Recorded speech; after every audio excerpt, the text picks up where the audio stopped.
Okay, tonight I got my version of, this is a Tuesday night, I got my version of homemade hamburger helper type thing, except it's with tomato sauce. It's like just like a pasta casserole, but it's easy to make. It takes about 45 minutes to put it together. I got a half a pound or so of boiling elbow macaroni there. There you go. Mueller's, not even good old United States elbow pasta there. And I got 3/4 of a cup of onions, 3/4 of a cup of bell peppers. I got scalfani, tomato sauce, pomodoro sauce, which is the best. Or just use your favorite pasta sauce wherever you want. I got me some tomato paste here, pepper, olive oil, salt, pepper. I got some garlic in here I'm fixing to crush up. That's a really good thing there. Got some cheese coming. Gonna put it in a casserole. Gonna cook it in that oven. Gonna brown some beef in here. First I'm gonna saute these vegetables. Add the garlic. When the garlic's flavorful or fragrant, I'm gonna pull it all off. And then I'm gonna put the beef in here, brown it, strain it, put the vegetables back in, put the beef back in, put in sauces, the red pepper and everything else, adjust with salt and pepper, and cook this macaroni for about 9 minutes, about a half pound, 8 ounces. I mean, you can double it or whatever. It's just me and my wife. We'll eat on it for 2 days, and I'll take it to work one day. It'll be gone. Anyway, that's it in the rundown. We'll be back. I'm going to saute those veggies right now. Okay, bye. Okay, I got the, that's not me shaking the camera, that's me shaking the pan.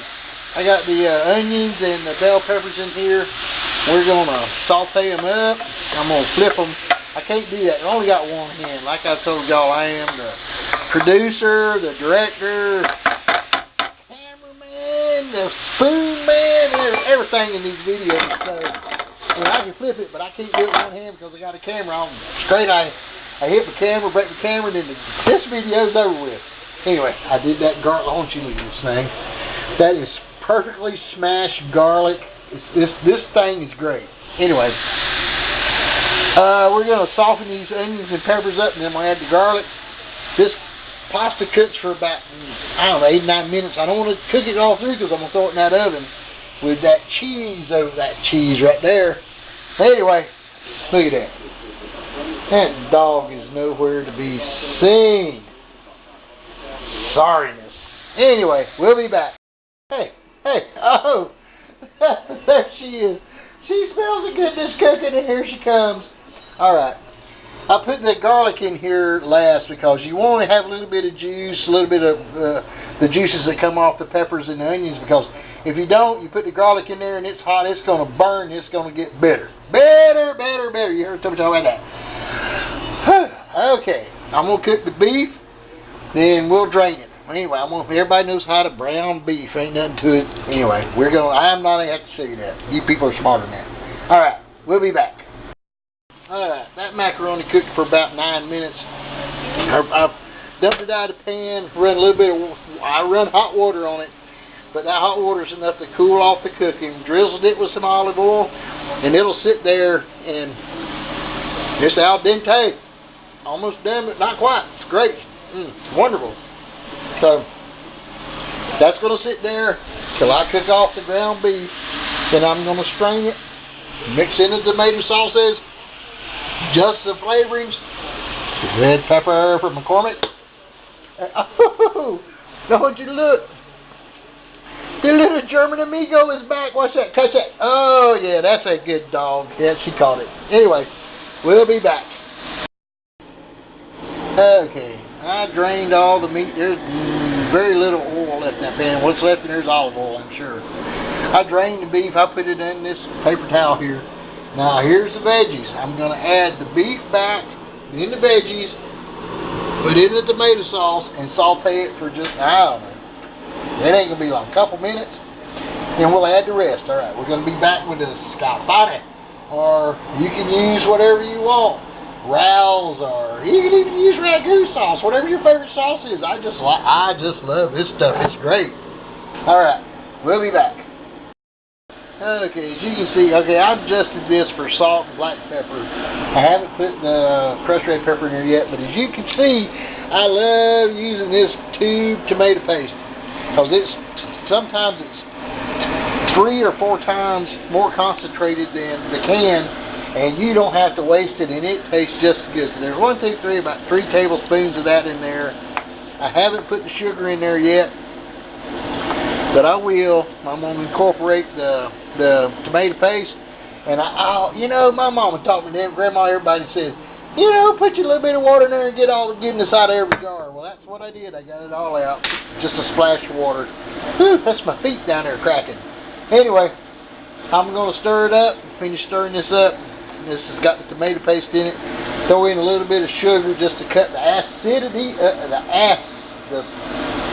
the acidity, not the acid, just the acidity of the tomato paste and the tomatoes. And then I'm going to put in some of this crushed red pepper, and then we're going to put it in the casserole. We're going to bake it with some cheese. Alright, we'll be back. Okay, I got the salt and the pepper adjusted. I don't salt the beef when it's cooking because that's an unknown. I mean, you can't taste the beef when it's if you're frying it up, you'll burn your tongue. So after I put the beef and tomatoes and all that back together, then I started adjusting the salt and pepper. I got that adjusted. I put in about 1.5 teaspoons of sugar. I got some tomato paste. I put everything in there. Now comes this problem right here. You can put that crushed red pepper in there. You're not going to taste it at first. If you can put in a lot. I mean, and then if you taste it after you bake it and it's had time to do its thing, it will burn you down. Now, unless you love really hot sauce, I only do about 1 teaspoon or a half a teaspoon. It's a pound of beef, probably half a teaspoon. Just a little bit at the bottom of my hand. Throw it in there, stir it up. That's all I'm going to do because it will get you in the back of the throat when it's baked. All right, that's what you want. At least that's what I want. Unless y'all want painfulness, go for it. You're going to be a bear, be a grizzly. Don't be a dachshund, be a grizzly. All right, we'll be back. Okay, there you go. I didn't quite use a half a pound of macaroni. Like I said, you want to make it with 2, double up the recipe. Anyway, it'll be on the blog. You can check it out. Look at her. She's still hanging in there. Hello. Hello. She's cantankerous. Anyway, what I failed to mention was, outside of the cheddar cheese, I know this is American stuff. I'm going to put a little bit of that Padano Reggiano in there. That's that goat cheese Parmesan. Just on the top of this. And then I'm going to cover it with cheddar. Then I'm going to cover it in tin foil. We're going to bake it. Alright, we'll be back. Okay, here we go. We got some of that Padano Reggiano Parmigiano on there. I wish I could speak Italian and German, but not Spanish. Don't want to learn it. Anyway, I'm going to put some cheddar cheese on top of here. Then I'm going to cover it with some tin foil. Oh, one thing I meant to say was I brushed this pan with olive oil. I got a paintbrush. I already put it in the dishwasher, but just paint your pan with olive oil. Paint that when you put the cheese on here. Paint your tin foil with either Pam. I use olive oil because it don't stick. Not at 325 degrees. Well, 325 degrees in this oven's like cooking at 350. So convection. And anyway, I'm going to put this in there for 25 minutes. I'm going to pull the tin foil. Then it's going to set the cheddar for another 5 minutes. Pull it out, let it rest just a little bit. And then here's 2 days meal. And I made it in less than 30 minutes. Yeah, maybe 40 minutes tops. Then while it's cooking, you can relax. Then you don't have to cook tomorrow night. Don't have to do lunch. Don't have to do nothing. Except for this dog got to feed her. Look at that. I think she's so pretty. Pretty. Oh, she's a movie star. Anyway, alright. We'll be back. Okay, this olive oil was almost empty. Now, if you're a big olive oil eater like I am, like me and D are, you don't have to just buy some good quality olive oil. Look at that. It's got a mural on front of it. You can buy this for a fraction and fill this thing up. I bought this about 4 months ago, and it's over half empty. I fill this thing up and use it for cooking. Burrito, however you say it. Philippe, thank you, bud. We love your family. Alright, here's the thing. We'll be back. I gotta get this out. Okay, I don't know. You see, I just got it covered with Parmigiano and cheddar cheese. Now, see, before I put the cheese on there, here's that paintbrush I was talking about. I made an imprint of the pan. I use that olive oil, and I just kind of brush it around. That way this cheese won't stick to the pan. Oh, my goodness. I'm sorry, folks.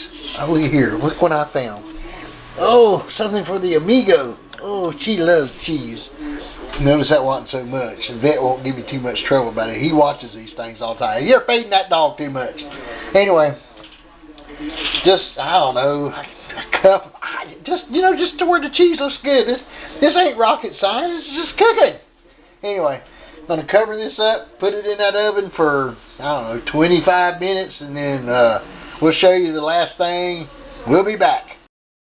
Look at that. I cleaned up this mess.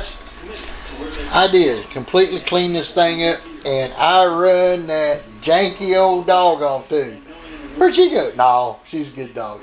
Well, sometimes she's janky, but anyway, she's outside doing her business. Anyway, it's all clean. Stuff's in there cooking. We're going to be ready. I'll show you the final product. Alright, we'll be back. Alright, this thing just cooked 25 minutes in the 350 degree oven, and I'm telling you, the cheese is soaked into that casserole wonderfully. Now I'm going to put it back in there for another 5 or 10 minutes. Now this is the important part, because if you go to sleep or you don't pay attention, it's going to burn. If you like burnt cheese, well then that's fine. Don't worry about it. But I don't. I like mine just to get set around the edges, a little crunchy here and there. But all right, we're going to show you. Oh Lord, please don't let me mess this up. Anyway, praying again here. All right, we'll be back. Okay, there it is. The cheese is set. Just gotta let it rest. I mean, it's got a little bit of crispiness around the edges there. Gonna let it rest for about 10 minutes. Let that oven cool off. And there's nothing else left. You can always see someone cut it and put it in a plate, make it look pretty, but I ain't gonna do that. I'm just showing you the final product here. You can visualize what it's gonna taste like in a plate. Now you can have salads and broccoli, whatever you want with it. But this stuff is great, and it's good for 2 or 3 days. All right, this is the end of it. All right, we're gonna go pray, and we're gonna have a good night. And y'all have a good night, and we'll talk to you later.